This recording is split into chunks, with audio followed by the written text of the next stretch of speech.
I were in Dr. Sing'oei's position, the prudent thing to do, Mr. Speaker, would have been to reach out to your office and let you actually make the correction, because I know what he was trying to do is to give, of course, a formal complaint or informal may have reached him and said, is this the actual position of the government of Kenya? Because let's face it, Mr. Speaker, the same way people are saying your office is high-ranking in this republic, that's true. That's why when you send out a tweet, other countries are bound to question and say, is this the official government position of Kenya?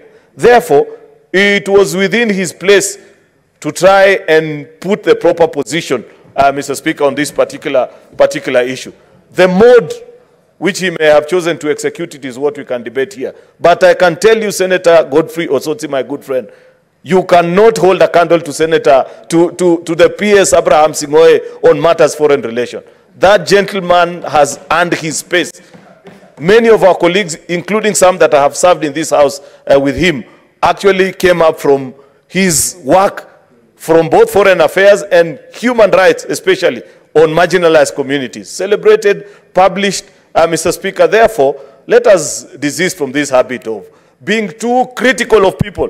Surely, of all the work that Abraham Sing'oei has done, trying to restore Kenya's foreign relations that were dwindling at the time of the exit of the past regime, Mr. Speaker, to a point where now we are respected. People want to know Kenya's position on every matter. If we didn't matter as a country, then Somaliland will never have bothered to know or to confirm what is our actual position on this particular issue. Therefore, Mr. Speaker, I hold the view that even as we hold to account the executive, let us do it with dignity. Let us do it with decorum. You know, a trend is being set in this house, Mr. Speaker, where sometimes because we have a premium platform, many of us tend to speak on issues without necessarily sometimes doing due diligence on a particular item. I saw, Mr. Speaker, for example, early this week, members speak on the issue of privatization and say, oh, I'm opposed to this or the other.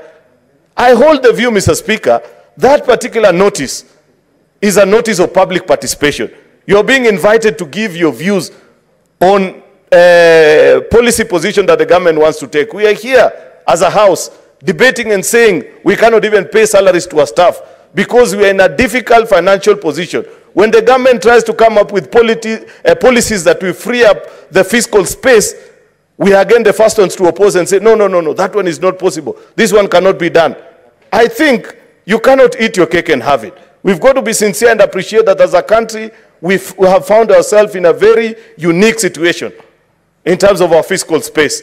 We can hold debate this way or the other and say, in fact, Mr. Speaker, I would be more encouraged if as colleagues senators, we will take a lead role, for example, in this conversation on privatization. Senator Boni Halwale and, for example, those that come from the sugar growing areas, we want to hear your views on this particular matter because it is not sustainable, for example, for government, Mr. Speaker, to each year be pumping 500 million Kenya shillings to sugar mills that, first of all, half the year do not function, they don't pay farmers, they consume taxpayers' money.